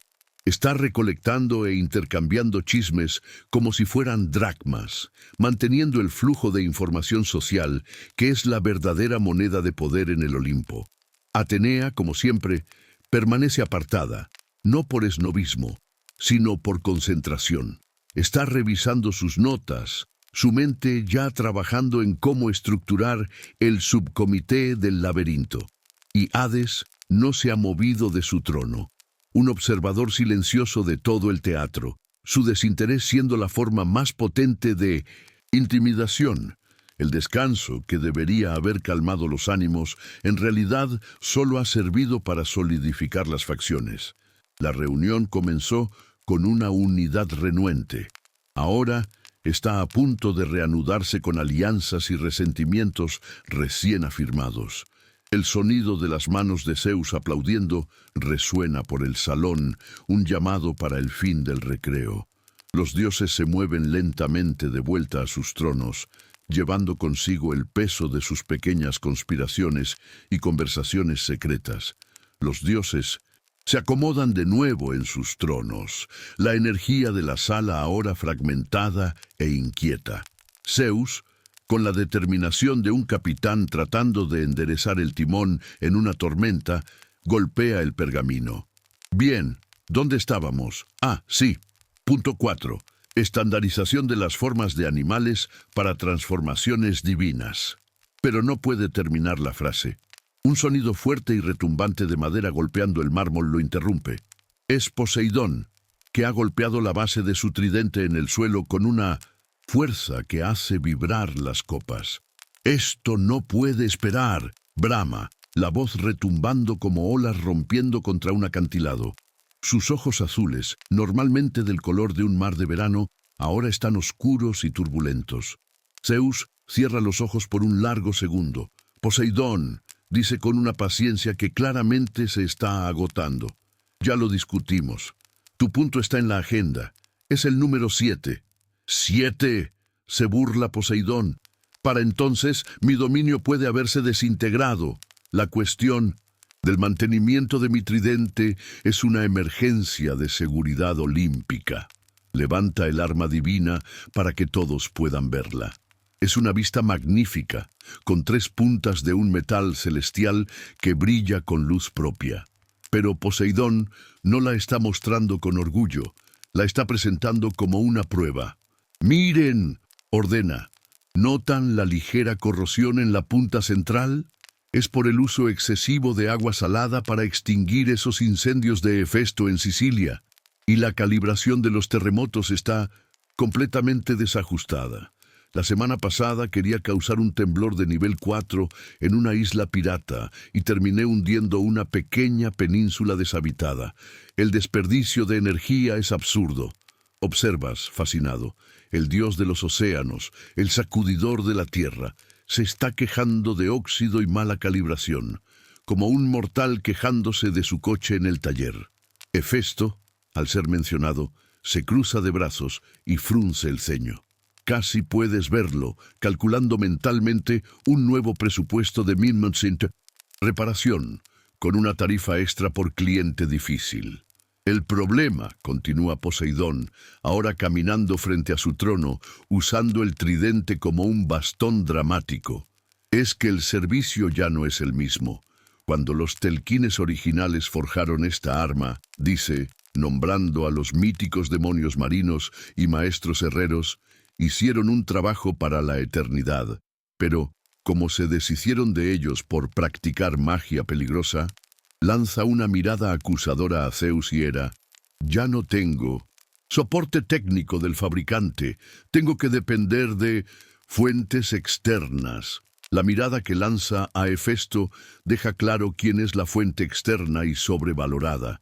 Su discusión es un reflejo perfecto de la rivalidad histórica entre las potencias terrestres y marítimas de Grecia. Para Esparta, la gran potencia terrestre y protegida de Ares, las preocupaciones de la marina ateniense eran un problema lejano. Aquí en el Olimpo, la reacción es la misma. Mientras Poseidón habla, la atención de la mayoría de los otros dioses se desvía. Ares está, de hecho, usando la punta de una daga para dibujar un patrón de batalla en la superficie de su mesa de bronce. Deméter mira las nubes, evaluando su potencial de lluvia. Para ellos, dioses de la guerra terrestre y de la agricultura, el océano es solo esa cosa azul y húmeda que estorba. Sus dominios son la tierra, y los problemas de Poseidón parecen tan relevantes como una disputa de pescadores. El costo de las reparaciones es astronómico, se lamenta. Poseidón. Los atenienses gastan menos en construir y mantener una trireme nueva de lo que yo gasto en realinear las puntas de mi tridente cada década. La comparación con el barco de guerra mortal más avanzado, el orgullo de la marina ateniense, busca impactar. Pero la mayoría de los dioses parece indiferente. No comandan flotas, comandan legiones, cosechas, o en el caso de Afrodita, corazones. El único que parece prestar atención, además del irritado Hefesto, es Hades. Observa a Poseidón con un interés clínico y profesional. Después de todo, maremotos, tormentas y barcos hundidos son una fuente constante y fiable de nuevos residentes para su reino. Un tridente mal calibrado que hunde penínsulas por error es, desde su punto de vista, un riesgo de negocio que debe ser monitoreado. Zeus intenta intervenir. Poseidón, ya acordamos formar un subcomité para... No necesito un subcomité, interrumpe el dios del mar. Necesito un presupuesto mayor y prioridad en el taller de Hefesto. Mi tridente no es un artículo de lujo, es una herramienta esencial para el mantenimiento del orden mundial. La reunión ha sido oficialmente secuestrada. La agenda de Zeus yace olvidada. La discusión sobre la estandarización de formas de animales que ya parecía trivial, ahora suena como un sueño lejano de orden y productividad. Poseidón está en pleno modo de queja, determinado a que su voz sea escuchada, y tiene un arma de destrucción masiva en sus manos para enfatizar su punto. Los otros dioses se recuestan en sus tronos, resignados a esperar que pase la tormenta. La única pregunta ahora es si la paciencia de Zeus se agotará antes de que termine el monólogo de Poseidón. El aire está pesado con el olor a ozono y salitre, y la reunión está, una vez más, completamente a la deriva. En el punto álgido del impas, con Poseidón blandiendo su tridente como un accionista enfadado y Zeus a punto de inventar la úlcera, una nueva voz corta el aire. La voz no proviene de los labios de nadie, en la sala, sino de todas partes a la vez. Es la voz de Hades, pero está distorsionada, llena de eco, como si se transmitiera desde el fondo de un pozo muy, muy profundo, lo cual, en cierto sentido, es cierto. Poseidón, tu problema es un síntoma, no la causa. Crepita la voz, cada palabra separada por una estática fantasmal. Todos se vuelven hacia el trono de ébano. Hades sigue allí, sentado e inmóvil, pero sobre él el aire tiembla y se condensa en una columna de humo y sombras. Es su canal de comunicación directo desde el inframundo, una especie de videoconferencia necrótica. La tecnología detrás de esto, supones, es una versión a escala divina del Necromanteion en el río Aqueronte, ese antiguo templo donde los mortales iban para intentar susurrar con los espíritus de los muertos. Aquí, el principio es el mismo, pero el ancho de banda es infinitamente mayor, aunque hoy la conexión parece particularmente mala. Dentro de la columna de humo se forma una imagen del rostro de Hades. Es una imagen inestable que se deshace en los bordes como un reflejo en el agua oscura. Parece querer añadir algo a la discusión, quizás una perspectiva administrativa sobre cómo las calamidades marítimas afectan su propia logística de recepción de almas. La cuestión fundamental es la falta de coordinación. Continúa, pero su voz es súbitamente superpuesta por un coro de susurros bajos y sin sentido. La imagen de su rostro oscila violentamente y por un segundo es reemplazada por una vista panorámica de un campo gris bajo un cielo gris. En él, innumerables figuras sombrías deambulan sin rumbo, sus cabezas bajas, sus formas indistintas. Estás mirando los campos de Asfódelos, el destino del alma común. No es un lugar de tortura, sino de aburrimiento eterno y melancolía sin fin, lo que de alguna manera lo hace aún más perturbador. Es el equivalente espiritual de pasar la eternidad en una sala de espera. La imagen vuelve al rostro de Hades, pero ahora está granulada, como si estuviera pixelada en almas perdidas. Zeus se inclina hacia adelante, intentando descifrar el mensaje. «Hades, repite, por favor. Tu conexión está inestable». Hera resopla en voz baja. «Qué conveniente», murmura para sí misma. Siempre que se necesita una respuesta directa, el inframundo entra en una zona de sombra. Hermes, el dios de la comunicación, se levanta y camina hasta el trono de Hades, examinando la base de la columna de humo con una mirada profesional. ¿Ya has intentado apagar y volver a encender el río Estigia?, pregunta, con la seriedad de un técnico de TI. Nadie se ríe, pero la pregunta queda flotando en el aire, una mezcla perfecta de absurdo y familiaridad. La renuencia de los otros dioses a tratar con el dominio de Hades es palpable. Refleja la actitud general de los griegos hacia la vida después de la muerte, un tema que los historiadores aún debaten. Para los griegos, el enfoque estaba en la gloria, kleos, y los logros en vida. La vida después de la muerte no se veía como una recompensa o un objetivo, sino como una conclusión sombría e indeseable, un eco disminuido de la existencia. Por eso, los dioses del Olimpo, personificaciones de la vida, el poder y la pasión, tratan el inframundo como un departamento necesario pero deprimente, con el que prefieren no interactuar. La actitud administrativa y desapasionada de Hades sobre su propio reino solo refuerza esta visión. Él es el contable al final de la fiesta, y nadie quiere con el contable. Hades intenta hablar de nuevo. Su boca se mueve, pero el sonido que sale es un zumbido bajo, como el de 1.000.000 de moscas. El verdadero problema es el zumbido y estática, con las moiras. Si no alineamos el coro de susurros, entonces todos los tridentes y profecías del mundo no harán ninguna diferencia.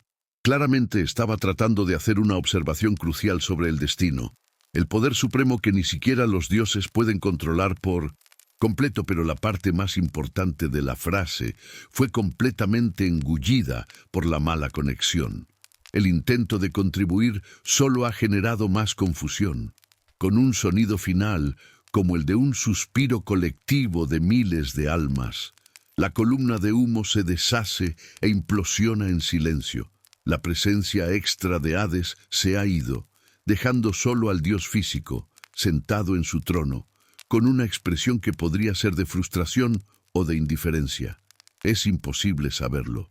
Hizo su intento de participar y la tecnología divina lo traicionó. La reunión está ahora más confusa que antes. No solo tienen una agenda paralizada y dioses en facciones, sino también un fragmento de una advertencia incomprensible del Señor de los muertos. Zeus se frota las sienes, la reunión escapando cada vez más de su control, perdida en algún lugar entre el cielo, el mar y una pésima llamada de conferencia desde el inframundo. Ignorando el silencio fantasmal dejado por el fallo de comunicación de Hades, Zeus fuerza un aire de normalidad, como alguien que finge no haber oído un ruido extraño en el sótano. Se vuelve hacia Hermes, que ya está de pie. Listo. Punto 5. Anuncia Zeus. Aunque estás seguro de que se saltaron el 4 en algún momento del caos. Análisis de las métricas de adoración humana. El tono de Zeus es el de un CEO a punto de revisar las cifras de ventas trimestrales. Y en esencia es exactamente lo que está a punto de suceder. Hermes, en su elemento, desenrolla un conjunto de papiros que son diferentes a los demás. Estos no contienen prosa ni leyes, sino filas y más filas de columnas y números, compilados con una eficiencia aterradora. Es el dios del comercio, de los mensajeros y de los ladrones. Si alguien puede cuantificar la fe, es él. Gracias, padre, comienza con la energía de un joven ejecutivo ambicioso. Tengo buenas y malas noticias. En general, nuestra cuota de mercado de adoración en el mundo conocido permanece estable. Sin embargo, estamos viendo algunos cambios demográficos preocupantes. Señala un gráfico. La adoración a Atenea en el Ática, dice, refiriéndose a Atenas y sus alrededores, está experimentando un crecimiento de 2 dígitos, impulsado por el éxito militar y filosófico de su polis. Atenea se permite una sonrisa mínima y satisfecha, lo que en sus estándares es el equivalente a una vuelta olímpica. Inmediatamente, los otros dioses se agitan. La competencia, que antes era sobre presupuesto o decoración, ahora es sobre popularidad. Es como si Hermes acabara de publicar el ranking de influencia divina. Eso distorsiona las cifras, se queja Poseidón. Ella tiene la ventaja de una única ciudad-estado superpoblada. Mis adoradores están esparcidos por todas las ciudades costeras. Si miras la penetración de mercado en los puertos, yo sigo siendo el número 1. Quizás, interrumpe Ares con un gruñido, pero la calidad del compromiso ha caído. Mis seguidores en Esparta son más numerosos que nunca. Pero ¿dónde está la ferocidad de antaño? Estoy recibiendo muchos sacrificios, pero poca furia de batalla genuina. Es todo cantidad, sin calidad. Observas, fascinado, cómo se desarrolla la discusión. Están tratando la fe humana como un negocio. Toda la conversación refleja la naturaleza fundamentalmente transaccional de la religión griega. Los historiadores mortales todavía debaten esto. ¿Era una cuestión de fe y piedad genuinas? ¿O un sistema de doud des, doy para que tú des? Era un contrato. Los mortales construían templos y ofrecían oraciones con la expectativa clara de recibir favores a cambio. Buenas cosechas, victoria en la guerra, un viaje seguro por mar. Escuchando a los dioses, la respuesta parece clara. Ven la adoración como ingresos y están aquí para auditar las cuentas. Afrodita, que estaba examinando una flor de loto que había aparecido en su mano, levanta la vista.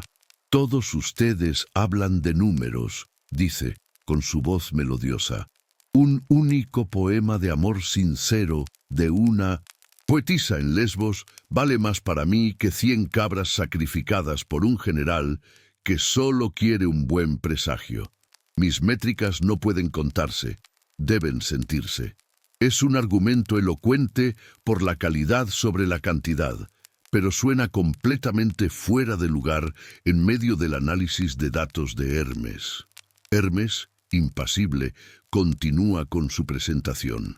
Hablando de métricas de compromiso, llegamos a un punto delicado. Se vuelve hacia Zeus. Padre, la actividad en tu oráculo en Dodona ha caído 7%. Dodona era el más antiguo de los oráculos griegos, más antiguo incluso que el de Apolo en Delfos. Allí, los sacerdotes interpretaban la voluntad de Zeus por el susurro de las hojas de un roble sagrado. El análisis sugiere, continúa Hermes, escogiendo las palabras con cuidado, que la interfaz de usuario de susurros de hojas se percibe como anticuada en comparación con las declaraciones más directas, aunque ambiguas, de la Pitia en Delfos. Zeus, que hasta entonces estaba disfrutando del enfoque numérico, se pone visiblemente a la defensiva.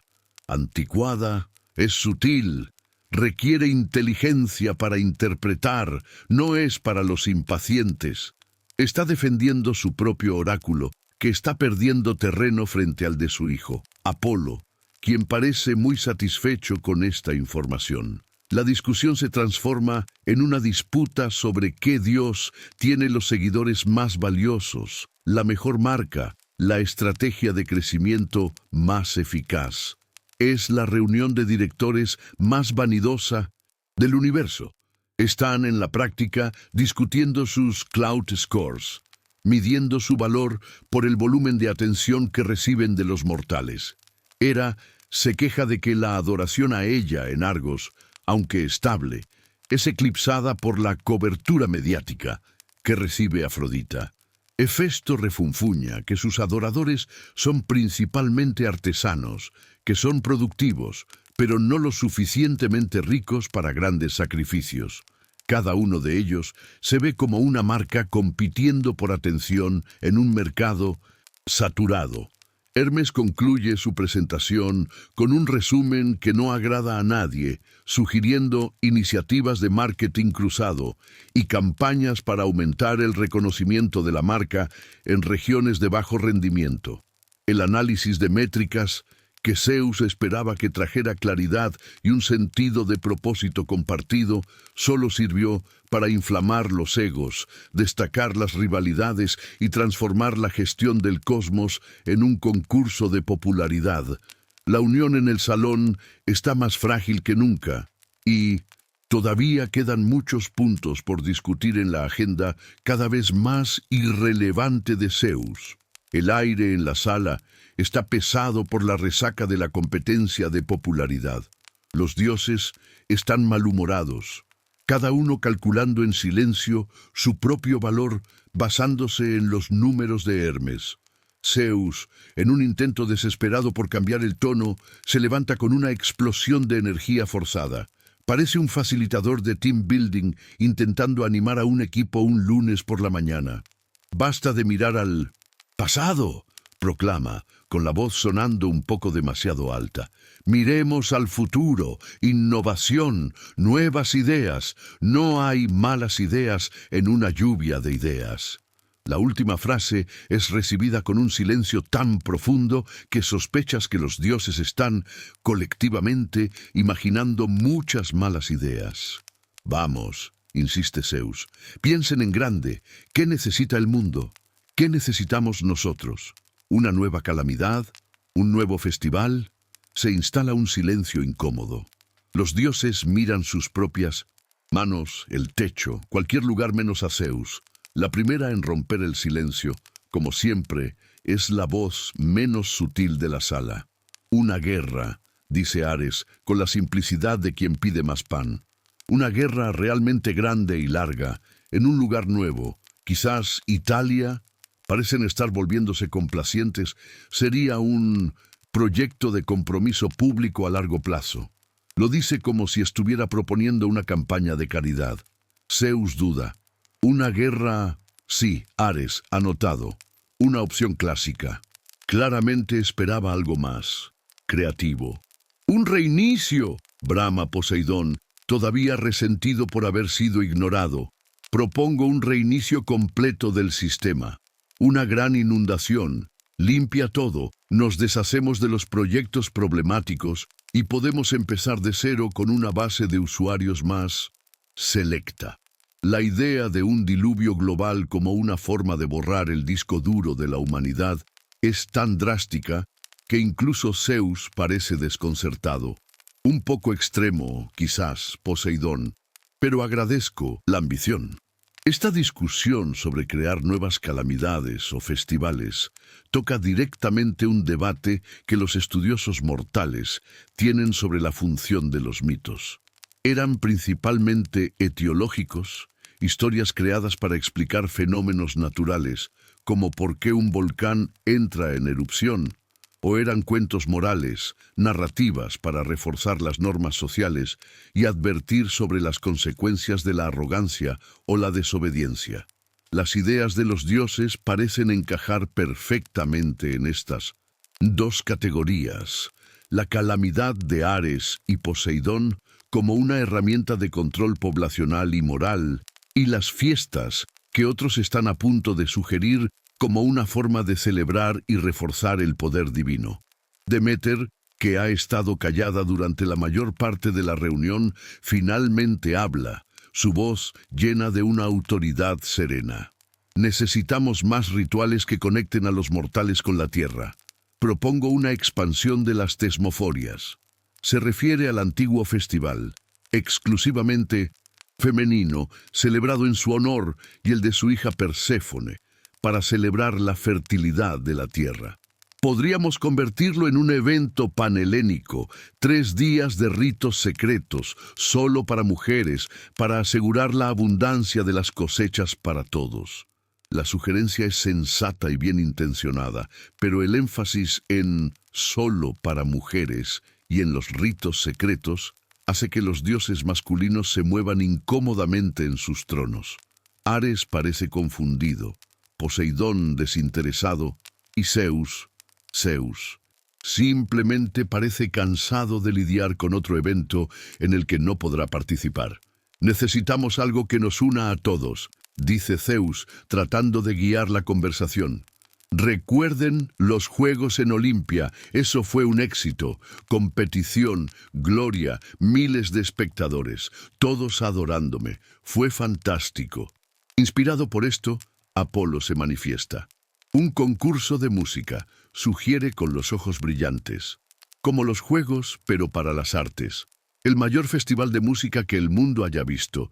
Y, para garantizar que se mantengan los estándares, añade con una sonrisa fría, el perdedor de la ronda final es desollado vivo como ejemplo para los demás. La referencia a su propio y terrible mito con el sátiro Marcias, a quien desafió y castigó de esa manera, transforma su idea de un festival de arte en una amenaza velada. Está proponiendo una beca de artes de alto riesgo. Las ideas comienzan a volverse más pasivo-agresivas. Hera, con una mirada dulce y venenosa hacia Zeus, sugiere una pequeña plaga, quizás, que afecte solo a los maridos infieles. Sería una lección moral muy efectiva. Afrodita propone un feriado mundial donde todos deben enamorarse de la primera persona que vean.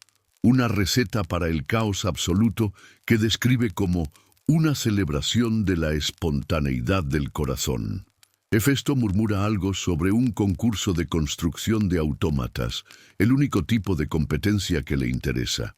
La sesión de lluvia de ideas, que debería haber generado sinergia y visión de 1900 futuro, ha degenerado en una lista de deseos de venganzas personales, pasatiempos e ideas logísticamente imposibles.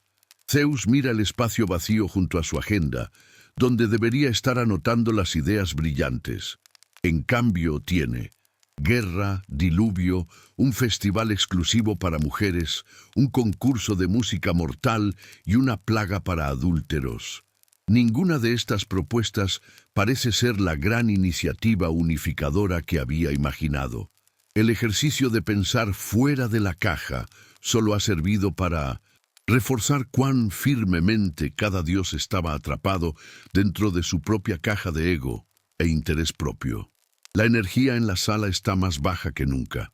El fracaso de la sesión de lluvia de ideas flota en la sala como el humo de un mal incienso. En un intento por rescatar cualquier cosa que se asemeje a un punto productivo en la agenda, Zeus hojea sus notas mentales y se aferra a la única sugerencia que no involucraba muerte, diluvio o secuestro masivo.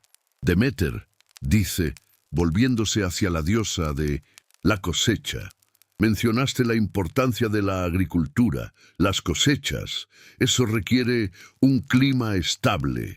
Dice la palabra estable, con un ligero regusto, como si fuera un concepto limitante y aburrido. No sabe que acaba de pisar una mina terrestre agrícola. El rostro de Deméter, que estaba cerrado en una expresión de desaprobación silenciosa, se ilumina. Finalmente, un tema que importa. Sí, padre, lo requiere, dice, y te das cuenta de que había estado esperando esta oportunidad.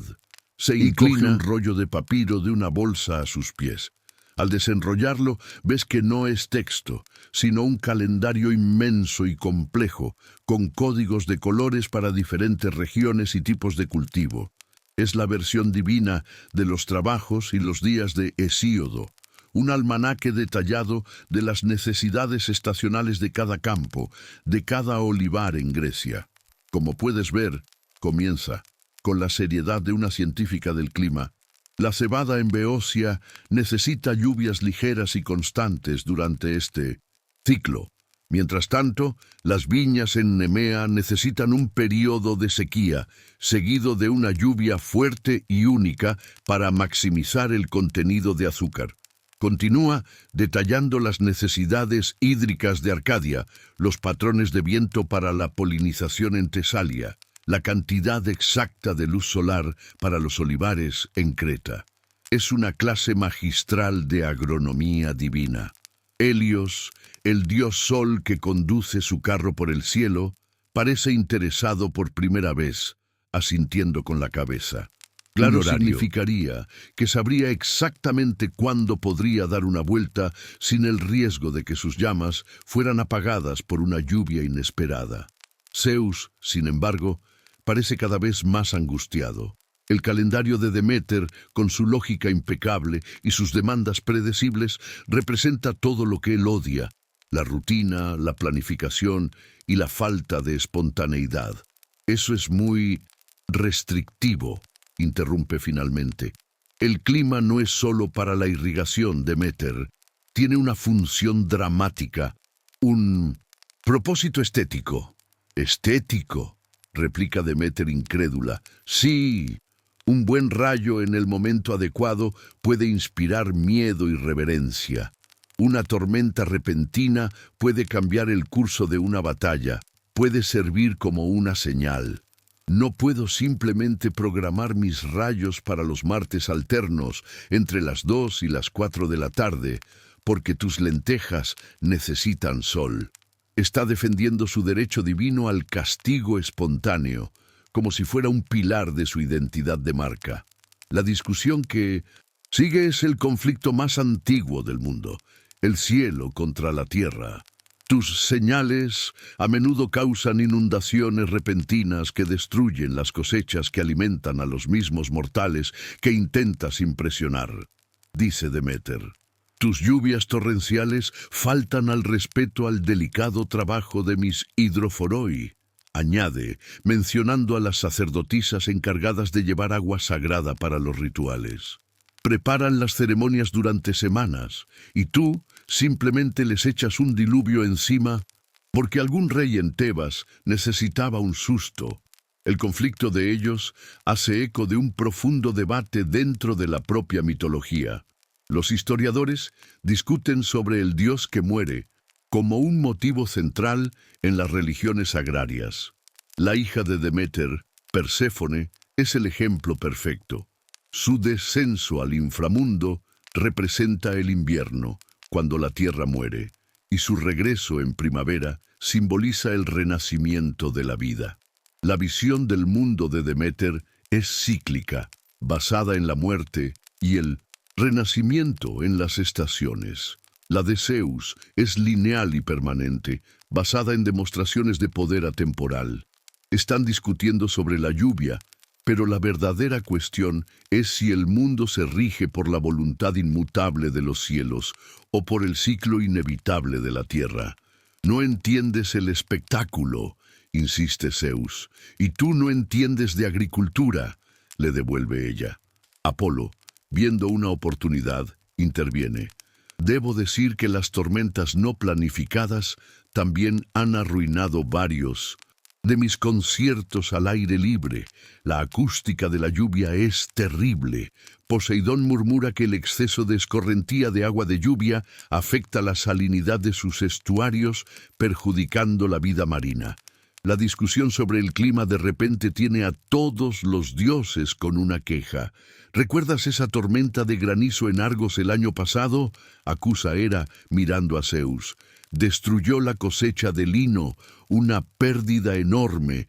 Fue para dar énfasis a una proclamación, se defiende Zeus. El efecto fue magnífico. El debate climático ha degenerado en una lista de quejas antiguas. Es un conflicto sin solución. Deméter necesita un horario. Zeus se niega a someterse a uno. Él es el dios del cielo impredecible. Ella es la diosa de la tierra predecible. No hay forma de conciliar ambas cosas.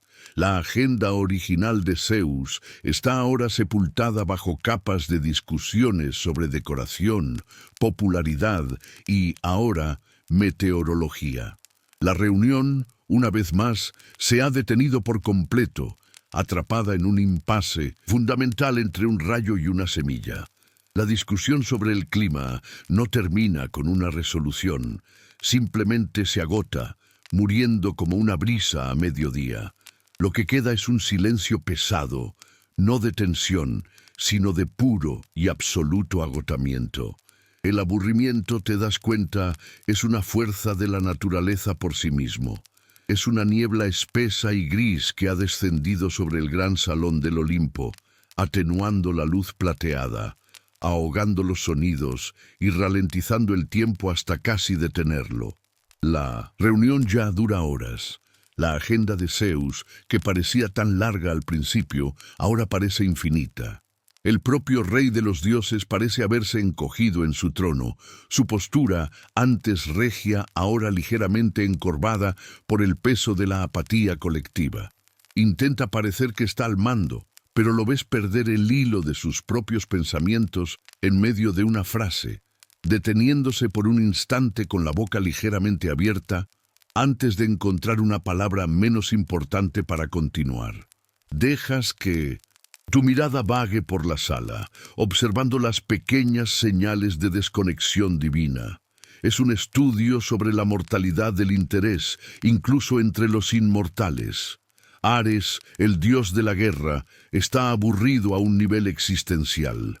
Ha cogido unas pequeñas lascas de mármol del suelo y ahora las mueve lentamente sobre el brazo de su trono, jugando una partida solitaria de peteia, un antiguo juego de mesa. Sus movimientos son lentos, su estrategia inexistente. No está jugando para ganar, está jugando para pasar los segundos. Afrodita, por su parte, está reclinada en su asiento, con los ojos semicerrados. Mira una gota de condensación en su copa de néctar y luego una mancha en el techo. La ves calcular mentalmente la trayectoria, la fuerza necesaria. Está jugando al cótabos en su cabeza, el juego de fiesta de lanzar los pozos del vino, pero con una gracia y un enfoque que lo transforman en una forma de meditación. En su rincón, Hefesto se ha rendido por completo. Su cabeza cuelga a un lado y un ronquido bajo y rítmico emana de él. sonando como el fuelle de una forja lejana y pequeña. Pero la actividad principal en la sala es mucho más sutil. Empiezas a notar un patrón. Un dios, digamos, Apolo, mira fijamente la nuca de su hermana, Artemisa. No la llama, solo mira. Luego sus ojos se desvían y se encuentran con los de Hermes. Hay un asentimiento de cabeza casi imperceptible. Hermes, cuyos pies nunca dejan de moverse, parece no reaccionar, pero un segundo después, Artemisa, al otro lado de la sala, gira la cabeza de repente, como si hubiera oído una llamada en el bosque.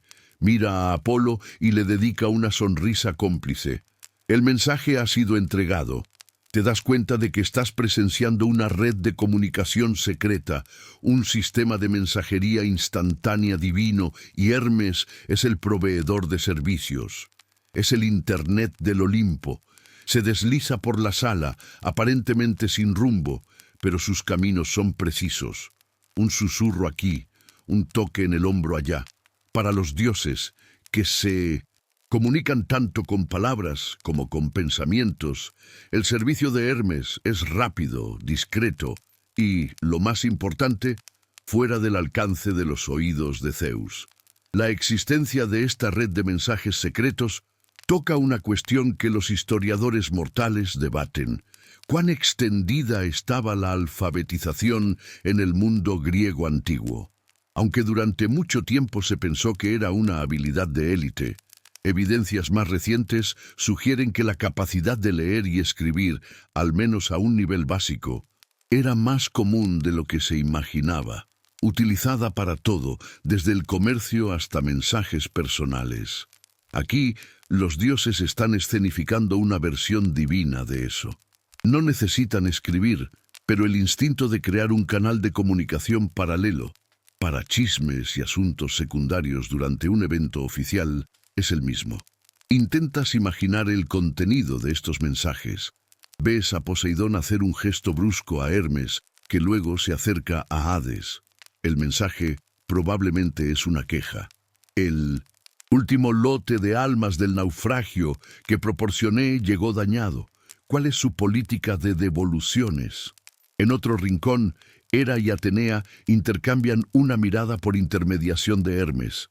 Parecen estar discutiendo quién sería el primero en ser exiliado de esta reunión si tuvieran un ostracón, la pieza de cerámica utilizada por los atenienses para votar el exilio de un ciudadano.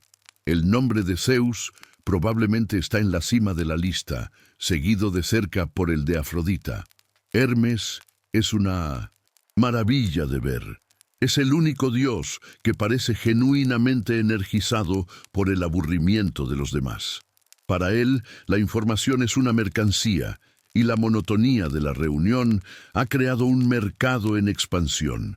Recoge fragmentos de chismes, negocia pequeños favores, confirma encuentros secretos. Toda una subreunión está sucediendo, una red de intrigas y acuerdos tejiéndose justo bajo las narices de Zeus. El rey de los dioses, por su parte, está tratando de discutir el punto 6, reglamentación, sobre la concesión de inmortalidad a semidioses. Pero su voz es monótona y sabe que nadie está escuchando. La reunión oficial está muerta en el aire, pero la vida social del Olimpo, con sus alianzas y rivalidades, está más vibrante que nunca. Todo sucediendo en el silencio y en los espacios entre las palabras vacías de la agenda. El zumbido del aburrimiento se ha convertido en el sonido dominante en la sala, una nota baja y constante que parece emanar de las propias piedras del Olimpo.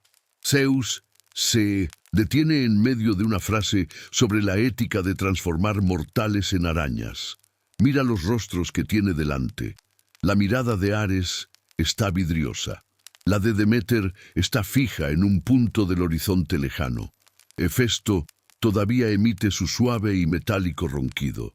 Y Hermes está tan ocupado con su red de mensajería que apenas parece estar en el mismo plano de existencia. El rey de los dioses mira su pergamino, la agenda, ahora manchada con una gota de néctar y arrugada en una de las puntas. Ningún El punto ha sido resuelto. Ningún protocolo ha sido ratificado. Ninguna decisión ha sido tomada. Un líder menor se habría enfurecido. Un tirano habría lanzado un rayo. Pero Zeus, en un momento de genialidad burocrática nacida de la pura desesperación, elige un camino diferente, se endereza, asumiendo un aire de sabiduría y gravedad. No parece un director de proyectos fracasado. Parece un filósofo que ha llegado a una conclusión profunda. Mis queridos dioses y diosas, comienza, la voz tranquila y resonante. Queda claro, después de nuestras largas y profundas deliberaciones, que las cuestiones que enfrentamos son de una complejidad mucho mayor de lo que una sola reunión puede abarcar. Hace una pausa, permitiendo que la profundidad de su falsa sabiduría se asiente. No es una señal de fracaso que no hayamos llegado a conclusiones. Al contrario, es una señal de la importancia monumental de los temas. Intentar resolver el presupuesto del néctar, la contención de híbridos y la política climática de una sola vez sería imprudente. Casi tienes que admirar la maniobra. Está transformando el fracaso total en un acto de prudencia. Por lo tanto, continúa, propongo una acción decisiva, una acción que refleje la seriedad de nuestra posición. Los dioses, sintiendo un cambio en el viento, comienzan a prestar atención. ¿Qué sería? Una nueva ley, un decreto. Propongo la formación de una fuerza de tarea, de sinergia estratégica interdepartamental. Dice el nombre como si fuera algo grandioso y poderoso. Un subcomité de élite, compuesto por miembros de cada uno de nuestros principales dominios, para revisar cada punto de esta agenda en detalle. Su misión será preparar un informe exhaustivo con recomendaciones accionables que se presentará en la próxima sesión del Consejo. Es la solución definitiva, la decisión de no decidir nada, disfrazada como la decisión más importante de todas. Está creando una versión divina de la bulé ateniense, un consejo para preparar la agenda para la asamblea principal. Está creando un comité para planificar la próxima reunión. Un alivio visible, una ola de relajación física recorre la sala. Esta es una propuesta con la que todos pueden estar de acuerdo, porque significa que esta tortura está a punto de terminar. Formalizo esta propuesta, dice Zeus, levantando la mano, como el cefisma del aplazamiento. Todos a favor de su ratificación, levanten la mano. Cada mano en la sala se levanta. Apolo levanta la suya con elegancia. Ares levanta la suya con un gruñido de acuerdo. Incluso la mano de Hades, allá en su trono de ébano, se levanta perezosamente. Es la primera y única votación unánime del día. El resultado de la reunión sirve como un microcosmos perfecto de una de las teorías sobre el declive de las ciudades-estado griegas, un tema todavía debatido por los historiadores. ¿Fue la presión externa de potencias como Macedonia o fue la debilidad interna, la incapacidad crónica para unirse, las rivalidades mezquinas, las guerras interminables como la del Peloponeso que agotaron a todos? ¿Fue esta parálisis autoinfligida la verdadera causa de la caída? Mirando esta sala, donde el ego y la agenda personal impiden cualquier forma de progreso unificado, la teoría de la debilidad interna parece irrefutable. Son los arquitectos de su propio estancamiento. «Excelente», dice Zeus, genuinamente satisfecho por primera vez en horas. Ahora, para la composición del comité, una carrera para asegurarse un lugar en la fuerza de tarea. No por un deseo de trabajar, sino por un deseo de controlar la narrativa. Debo formar parte para representar los intereses marítimos, insiste Poseidón. Supervisaré las recomendaciones sobre profecías, declara Apolo. Las cuestiones de la cosecha deben ser mi responsabilidad, afirma Deméter. Aquellos que fueron los más disruptivos ahora son los primeros en ofrecerse voluntarios para asegurarse de que sus intereses estén protegidos En el próximo informe, Zeus anota los nombres, feliz de ver tanto entusiasmo. Al final, casi todos están en el subcomité. La fuerza de tarea es tan grande y disfuncional como la propia reunión principal. Pero eso es un problema para el futuro. Lo único concreto que salió de horas de debate fue la fecha para el próximo encuentro. Entonces, está decidido, anuncia Zeus con un aire de finalización. La fuerza de tarea se reunirá a lo largo del próximo ciclo lunar y presentará su informe en nuestra próxima reunión, que se celebrará en la próxima luna llena. Una fecha, una conclusión. La promesa de libertad está en el aire. La reunión no fue productiva, no fue eficiente, pero finalmente está terminando. Las palabras de Zeus, próxima luna llena, flotan en el aire y luego se disuelven. Por un momento, nadie se mueve. Es el silencio aturdido que sigue al final de un evento muy largo y agotador. Luego, un único sonido rompe el hechizo. El crujido pesado y profundo del bronce de Ares al ser empujado hacia atrás. El sonido del metal arrastrándose sobre el mármol es, para los oídos de todos en la sala, la melodía más dulce y liberadora que Apolo podría soñar componer. Es el sonido de la libertad. Después del primer movimiento la sala cobra vida, pero una vida lenta y somnolienta. Los dioses se levantan, uno por uno, con la rigidez de quien ha estado sentado demasiado tiempo. Los ves estirándose, alargando la espalda, torciendo el cuello. Ares gira los hombros. Artemisa extiende los brazos hacia el cielo como si alcanzara la luna. Son gestos profundamente humanos, reacciones físicas a la prueba del aburrimiento. Historiadores y filósofos todavía debaten la naturaleza del antropomorfismo divino. Si los griegos realmente imaginaban a sus dioses como seres llenos de fallos humanos, o si esa es una interpretación más tardía. Observando esta escena, la respuesta parece obvia. En su alivio y cansancio, nunca han parecido tan humanos. No salen corriendo. Es más un éxodo lento, una dispersión gradual. Los dioses se mueven con la prisa letárgica de los mortales que escapan de una obra de teatro particularmente aburrida. Se separan, no en facciones de conflicto, sino en grupos de cansancio compartido. Los observas dirigirse hacia las grandes puertas de bronce que conducen a los salones de fiesta y a los aposentos privados.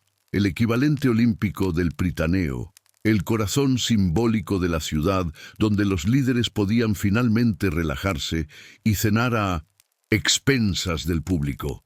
El lugar donde los asuntos formales terminan y la vida real comienza.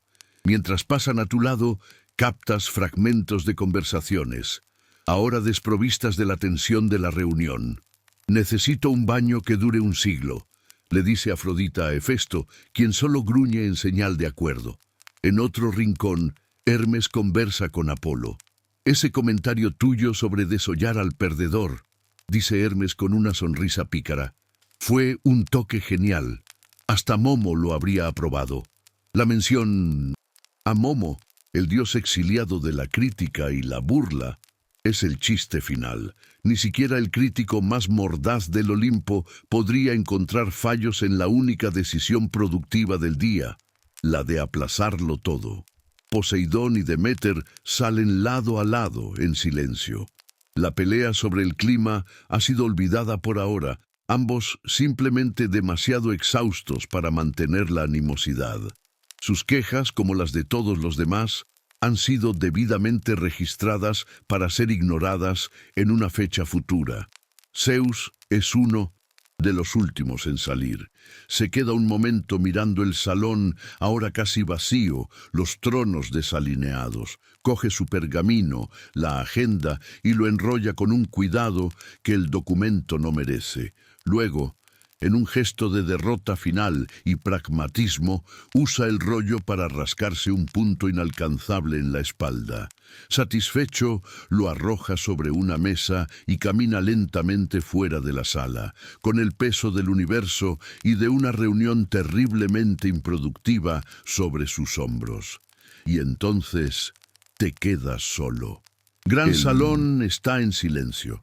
Las voces, las discusiones, las quejas, todo se ha ido. Solo queda el eco fantasma de la reunión, la quietud que viene después. La luz plateada parece más suave ahora, menos inquisitiva. Una brisa fresca sopla a través de las columnatas abiertas, trayendo el olor limpio de las nubes y del aire enrarecido. El sonido del viento es el único sonido que queda, un suspiro largo y lento del propio Olimpo, aliviado por haber sobrevivido a otra sesión de planificación estratégica. Miras los tronos vacíos, testigos silenciosos de la gran y somnolienta inercia del poder divino, y sientes el peso de tu propio cansancio, una invitación a seguir a los dioses en su merecido descanso. Ahora la reunión ha terminado. El drama, por menor que fuera, se ha disipado. El salón del Olimpo está vacío, y solo el suave sonido del viento permanece. Siente cómo ese silencio entra en ti. Ya no hay nada que analizar, nada que decidir. El trabajo ha terminado. Deja caerlos, relaja la mandíbula. Siente cómo el peso de tu cuerpo se vuelve agradable y pesado, hundiéndose suavemente en la superficie sobre la que descansas. Cada respiración tuya es como la brisa que ahora limpia el gran salón. Inspira la calma, la quietud. Expira, y con el aire deja ir cualquier pensamiento que aún quede sobre los dioses y sus preocupaciones. Ya no son tu responsabilidad. Tus propias preocupaciones del día también pueden dejarse a un lado, enrolladas como la agenda de Zeus y apartadas para otro momento. La luz plateada del Olimpo ahora se transforma en la luz suave y oscura de tu propia habitación. El mármol frío se convierte en la tela suave de tus sábanas. El zumbido del poder divino es reemplazado por el sonido rítmico y constante de tu propia respiración, o quizás por el zumbido suave del ventilador que encendiste antes. Es un sonido reconfortante, un sonido que dice que todo está bien, que estás a salvo. Ya no hay nada más que hacer, ningún lugar, solo este momento de descanso profundo.